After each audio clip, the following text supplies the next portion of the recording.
Yeah. Please tell me that I can't, that I won't, that I fail, that I'll never make it out, yeah.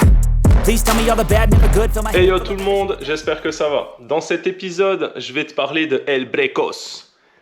El Brecos, c'est une Toyota Corolla Break de 1982. C'est une Toyota Corolla type KE70 avec un moteur 4K, 1,3 litre, carbu 60 ou 65 chevaux. Il y a eu les deux versions. Là, je ne sais pas quelle version j'ai et puis je m'en branle. Cette caisse, c'est une caisse qui a été stockée pendant maintenant plusieurs années. Et moi, je vais m'en servir comme daily. Dans un premier temps, j'ai déjà changé tous les fluides. Je vais te montrer ça tout de suite. Tiens.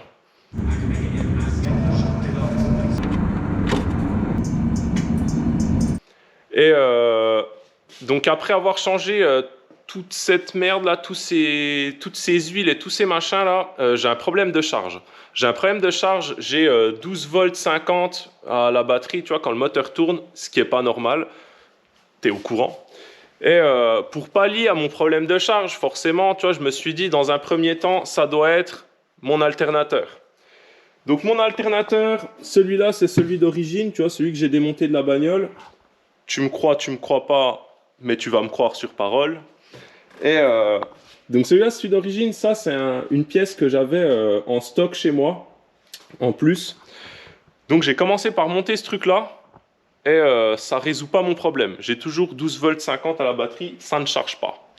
Donc après ça, je me suis dit là-dessus, non seulement tu as l'alternateur, mais tu as un régulateur aussi à côté. Tu as une espèce de petite pièce, attends, je vais essayer de te la montrer.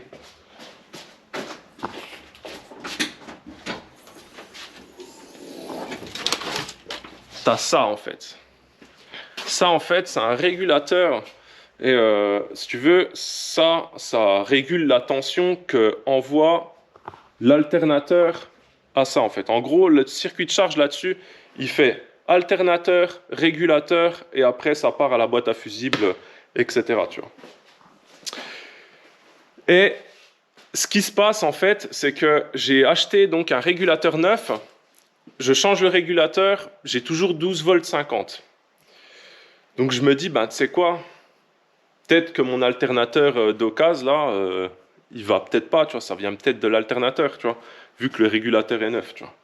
Donc je me dis, tu sais quoi, j'achète un alternateur neuf. Que voici. Tu vois, je l'ai déjà charcuté, tu vois. Parce qu'en fait, ça, c'est l'alternateur que tu reçois, enfin qu'on te dit qui va sur ta bagnole quand tu dis à l'internet que tu as une Toyota Corolla type KE70, 1,3 litre, machin, tu vois. Sauf que, déjà, en fait, quand tu regardes, tu es sur le site internet, tu vois, et tu regardes la référence de la marque, en fait, déjà la référence de l'alternateur, elle ne correspond pas à l'alternateur qui est sur un KE70, mais elle correspond à un alternateur de Celica, un moteur type 2TG ou un moteur 18R, un truc comme ça, tu vois. Mais ça, à la limite, c'est pas grave, parce qu'en vrai, les deux alternateurs, la seule différence qu'il y a entre les alternateurs de Celica et de Corolla de cette époque-là, c'est l'emplacement, tu vois, de la connexion qui est là, tu vois. La connexion qui est là et la fiche qui est là. Donc, à la limite, c'est pas si grave. Je commande le truc. Et première chose, déjà, ça, le trou qui est là, d'origine c'est du 10, celui-là, là, il était en 8, j'ai dû repercer le bordel. Après, la distance qui est entre le trou de fixation là et la fixation qui est là au-dessus, eh ben, c'est pas la même que sur un alternateur d'origine, pardon. Et après, summum du truc. Pourquoi je l'ai charcuté? Parce que la distance qui est là, en fait, eh ben, c'est pas la même que celle d'un alternateur Toyota. Il y a, je sais plus, 7 mm, un truc comme ça, tu vois, de différence, tu vois. Donc, c'est impossible à monter. Et en mettant mon super alternateur neuf là, eh ben, ça change toujours pas mon problème. J'ai toujours que 12 volts 50 à la batterie. J'ai toujours pas de charge. Donc là, dernière solution, je me suis dit, tu sais quoi, je vais démonter la Cressida.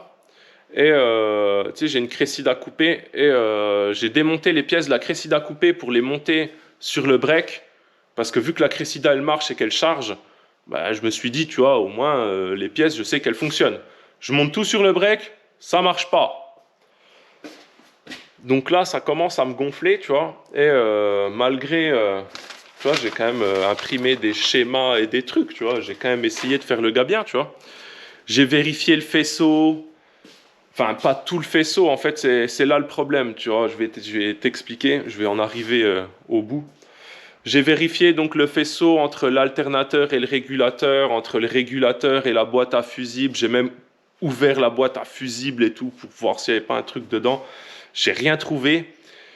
Par contre, j'ai trouvé des trucs bizarres. C'est que genre le fusible de charge, eh ben, il est relié à la masse, tu vois, quelque part. Tu vois, il est à la masse le truc, tu vois.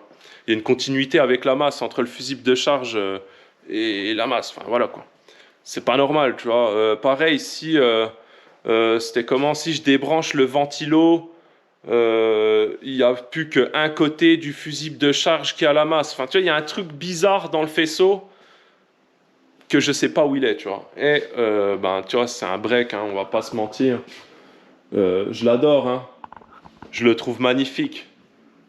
Mais c'est un break, tu vois. C'est pas, tu vois, c'est pas, tu vois, c'est bon, tu vois.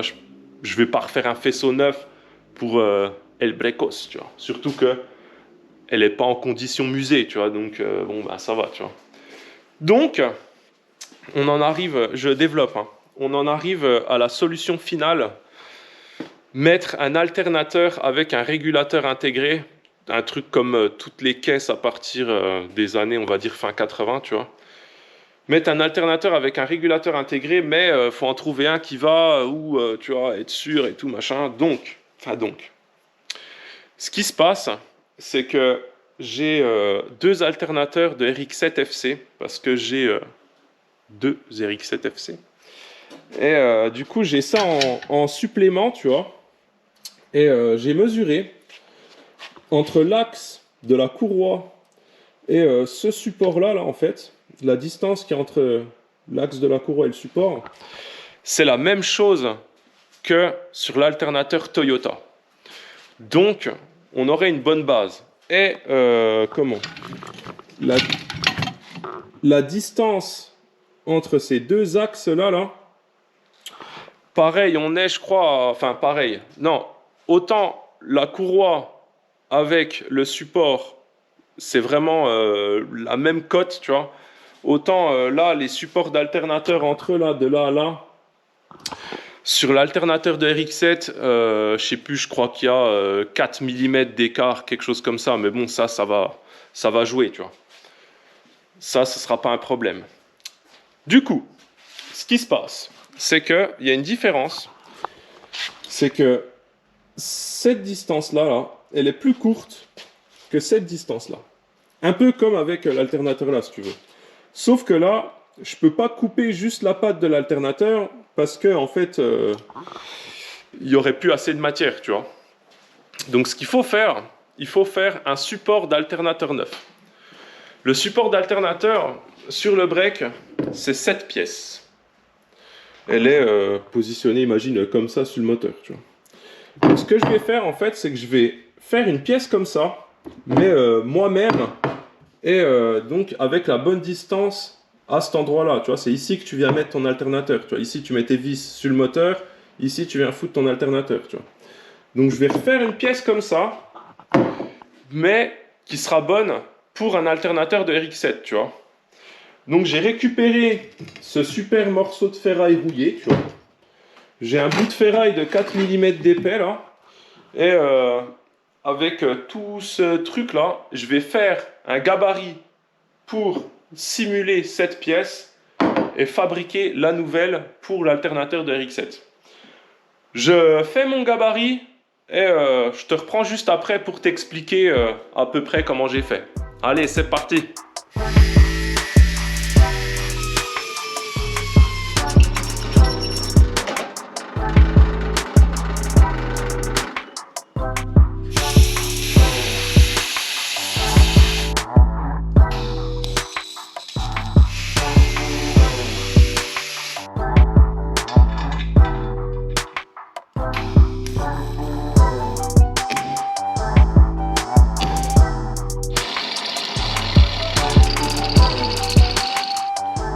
fini mon gabarit.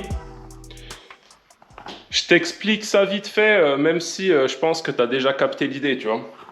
J'ai mes deux trous là. Ces trous là, ça représente les trous de fixation du support d'alternateur sur le bloc moteur. Après, j'ai cette petite patte là. En fait, cette surface là, elle représente cette surface là, tu vois. Comme ça, en fait, je suis sûr d'avoir toujours la bonne distance entre mes trous de fixation et la patte que je vais venir mettre ici, tu vois. Et après, ben, j'ai mis cette tige filetée là pour représenter en fait l'axe d'alternateur ici, tu vois. Quand je viens mettre ma pièce, elle vient nickel dans son logement. T'as compris, y a 1000 façons de le faire différentes que celle-là, mais avec ce que j'avais sous la main et pour que ce soit assez rapide, on va dire, j'ai fait ça comme ça. J'ai déjà tracé ça là et percé, tu vois. En sachant que ça va être la base de ma pièce, tu vois. Et avant de la mettre là-dessus, avant de la monter, je vais souder des rondelles comme ça pour imiter un peu l'effet de la pièce d'origine, tu vois. Donc, il faut que je découpe ça, que je soude mes rondelles. Après, il faudra faire des pattes comme celle-là, tu vois, pour venir là. Et toutes sortes de petits renforts et de trucs. Donc tu connais l'histoire, je découpe, j'ajuste et après je pointe. Allez, c'est parti.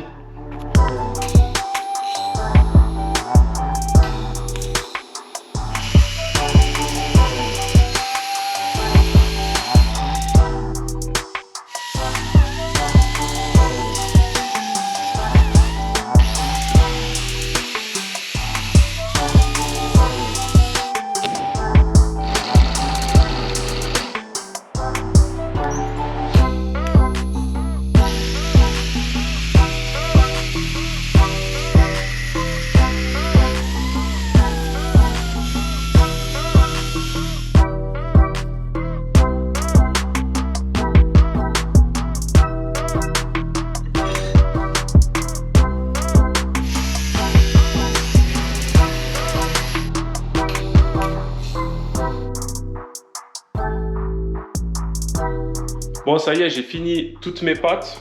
Donc la base et les deux petites pattes, tu vois. Il y en a une qui vient là et l'autre qui vient par là. Il faudra juste mettre, tu sais, la bonne distance entre les deux. Et donc tu vois apparaître mon nouveau support d'alternateur. En sachant que ce que je vais faire dans un premier temps, lui là, je vais juste le pointer. Comme ça, en fait, je peux essayer l'alternateur sur la bagnole et valider le montage, confirmer que tout fonctionne. On ne sait jamais. Donc, je fais ça et seulement après, en fait, une fois que je valide, je fais les renforts et je soude tout l'ensemble. Donc, bah, c'est parti, let's go. Je pointe ça, j'essaye sur la bagnole et bah, on regarde ce qui se passe, quoi. Allez, c'est parti.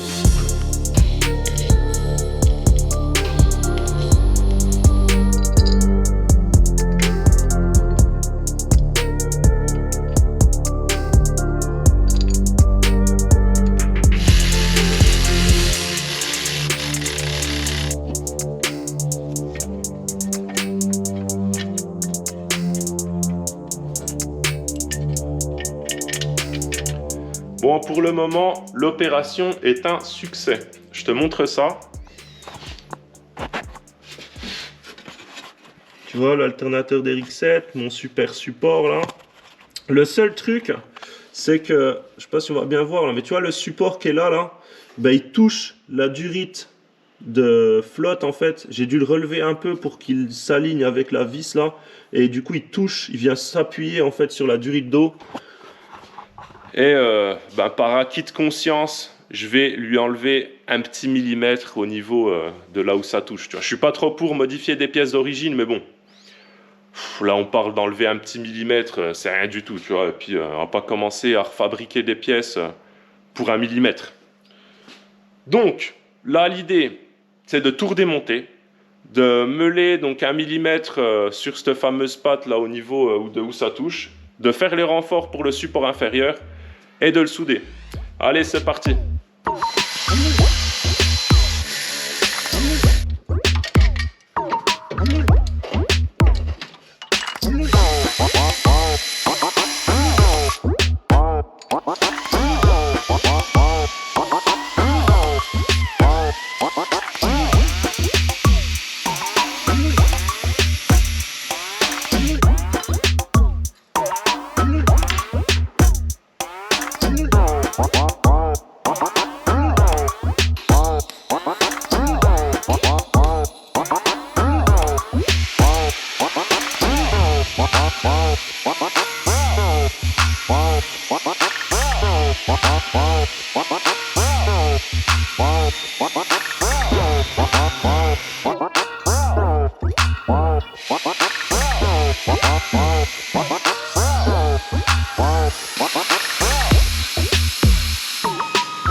Bon, j'ai fini tous les renforts.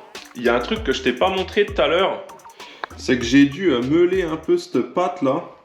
Parce qu'elle venait en butée là, sur l'alternateur. Et du coup, j'avais pratiquement pas de plage de réglage, tu vois.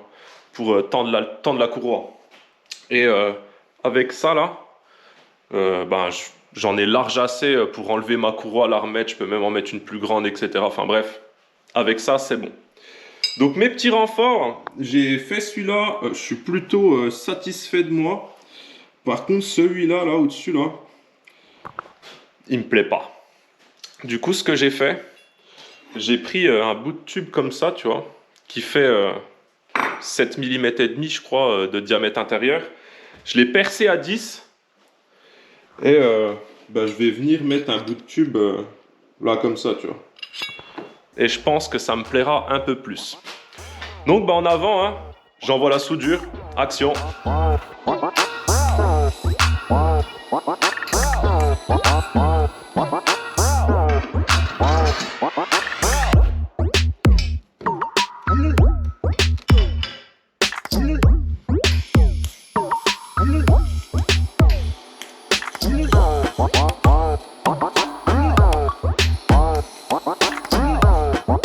Bon, j'ai fini mon support. Je suis pas super fier de mes soudures.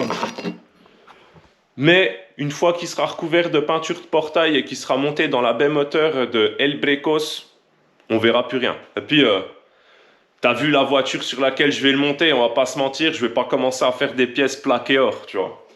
Donc, je peins ce truc, je remonte tout sur la bagnole et après, on peut enfin regarder si j'ai de la charge ou pas sur le break.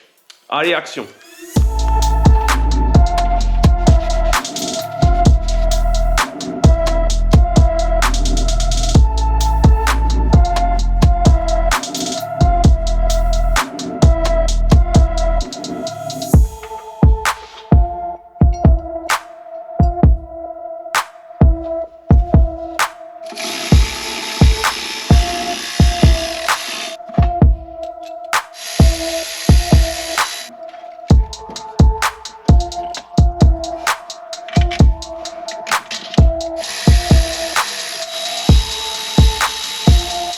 Bon, je vais pas te mentir, ça fait plusieurs jours que je suis là-dessus.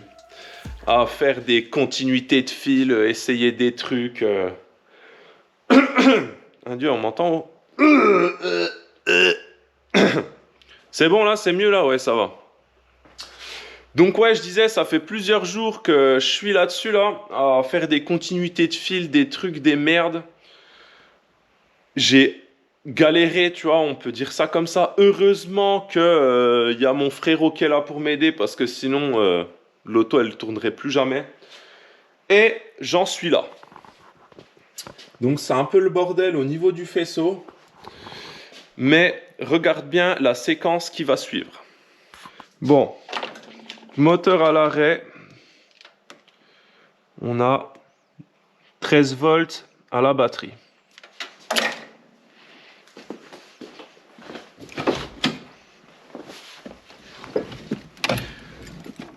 Je mets le contact, j'ai le voyant de batterie qui s'allume. Je démarre.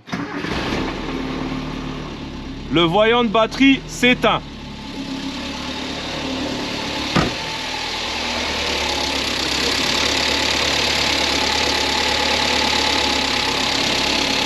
« 14,50, 14,55 à la batterie.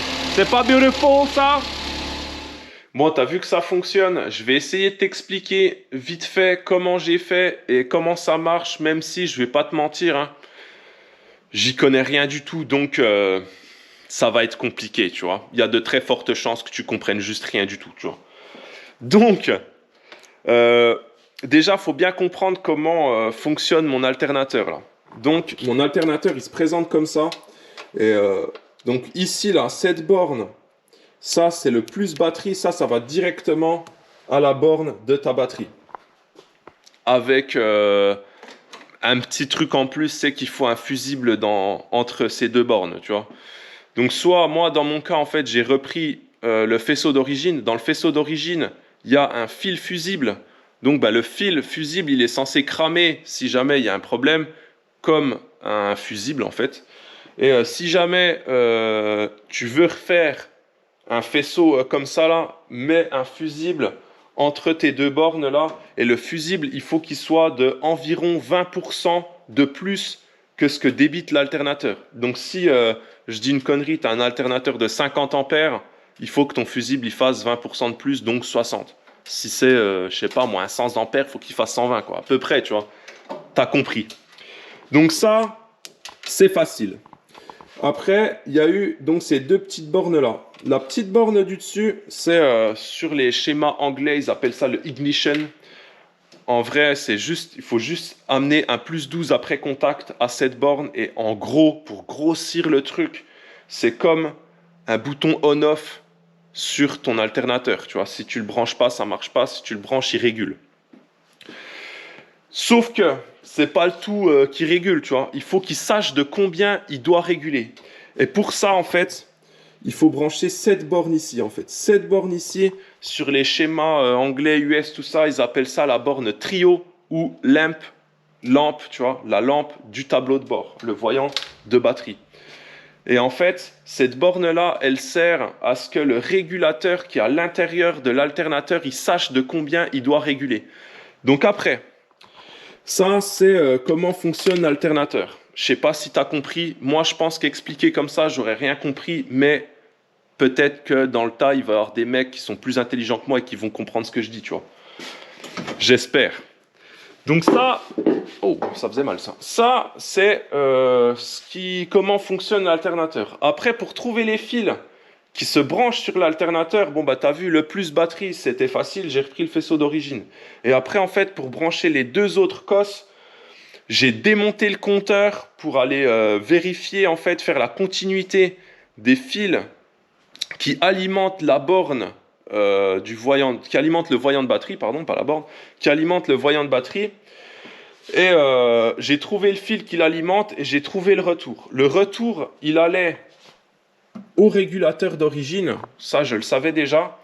Et en testant, en fait, tu vois, ça c'est la prise qui allait au régulateur d'origine. En testant, en fait, ben, c'est le fil que j'ai défait là, que j'ai dépiné, tu vois, c'est lui là. Et ben en vrai, lui, là, il faut que je le branche directement au cul de l'alternateur à la borne trio, là, la borne lampe, tu vois. Il s'avère que cette borne-là, c'est aussi un plus 12 après contact, donc cette borne, dans mon cas, en fait, cette borne-là, je vais alimenter, enfin, je vais brancher avec juste ce fil-là, je vais brancher les deux connecteurs ici de mon alternateur, tu vois. Je sais pas si c'est super compréhensible non plus ce que je viens de dire. Donc là, ce qu'il faut que je fasse, je vais nettoyer un peu le faisceau pour supprimer au moins ce brin-là. Là, ça allait à l'ancien alternateur. Je vais dégager cette merde. Je vais faire un petit bout de faisceau que je vais relier à cette prise. C'est une prise que j'ai piquée sur une de mes RX7 pour brancher sur l'alternateur. Et normalement, après ça, le Brekos va enfin pouvoir sortir de mon garage par la route sans que je me dise, avec la petite goutte là, sur le front, là, sans que je me dise, il faut que j'ai une batterie dans le coffre, sinon je vais tomber en rade. Donc, bah, c'est parti. Je nettoie cette merde, le faisceau, tout ça, là. Je fais un petit bout de faisceau, là, je mets 2 cosses, je fais 2 bricoles, et on peut enfin sortir El Brekos.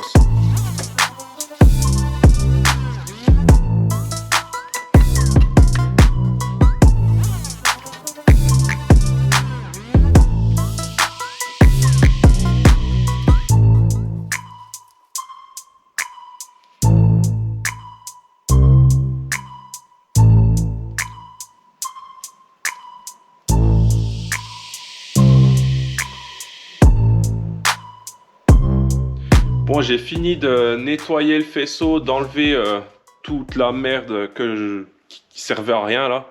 If you don't need it, delete it, comme dirait Wyatt Stengel. Et je sais pas si on va trop bien se rendre compte à la caméra, mais enfin, il y a moins de merde, quoi. Tu vois, puis je l'ai scotché au propre. Ça fait dégueulasse, mais c'est comme ça que c'est fait d'origine. Tu vois cette merde là? Ça, c'est tout le faisceau d'alternateur là que j'ai retiré de la bagnole, tu vois, que je vais remplacer par ça. Tu vois, j'ai fait au plus simple, du coup, tu vois. Pute nègre. Tu vois ce que je veux dire? Donc là, la suite. Je remonte ma boîte à fusible là. Je montre mon faisceau neuf. Je me suis trouvé de la petite gaine anti-chaleur là, parce que ça passe pas loin de l'échappement. Donc je vais même mettre un petit truc de gaine comme ça. Et puis bah, normalement après ça, le Brekos il marche.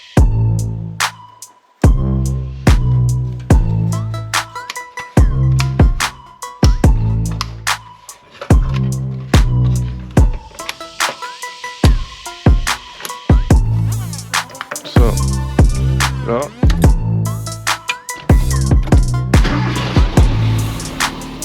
Incroyable. Bon, le compartiment moteur, c'est bon. C'est entre guillemets full remonté. En tout cas, au niveau du faisceau, j'ai plus rien à toucher à ce niveau-là. Je veux remonter l'intérieur, je vais remonter mon compteur. Mais je voudrais te montrer la couche de poussière qu'il y a. Bah tiens, regarde, rien que sur le bord du compteur là déjà. Ça c'est toute la poussière ça. Regarde.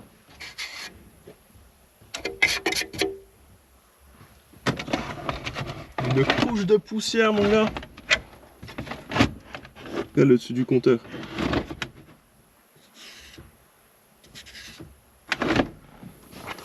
Enfin bref. Coup de soufflette, coup de chiffon, coup de machin. Je remonte donc mon compteur et puis il y a un bout de tableau de bord aussi. Celui-là. Mais en vrai, il n'y a rien de compliqué. Il y a 4 ou 5 vis tout autour. Enfin, il n'y a rien de compliqué. Allez, je nettoie ça, je remonte ça. Et je pourrais enfin remettre le break sur ses roues. Allez, action! Bon, bah t'as vu, hein, c'est complètement remonté. C'est fonctionnel et c'est ça qu'on veut. Ça m'enlève une sacrée épine du pied, comme on dit, parce que ça faisait des mois que j'étais après ce bordel. J'ai fait des trucs entre-temps, t'as vu, tu vois, mais des mois que j'avais pas de charge sur mon Brekos et que bah, je savais pas trop comment résoudre le problème et là, ça y est, c'est résolu. Donc, ben, moi, j'ai plus qu'à ranger tout mon bordel. J'en ai foutu au large. J'ai même des douilles sur le filtre et tout. S'il y en a un de vous qui sait exactement comment fonctionne cette histoire-là d'alternateur, de faisceau de charge, etc., qui mette ça en commentaire, j'épinglerai le truc. Ce serait cool d'avoir un endroit sur l'internet où des gars qui veulent faire une conversion comme je viens de faire, ils aient tu vois, 2-3 infos quelque part, tu vois. Un peu comme moi, j'aurais bien aimé avoir en me lançant dans ce truc, tu vois. Donc, ben... sur ce, si ça te plaît, n'hésite pas à t'abonner, n'hésite pas à mettre un like, tu connais l'histoire, ça supporte la chaîne et ça fait plaisir. Donc moi je te dis à la prochaine mon gars.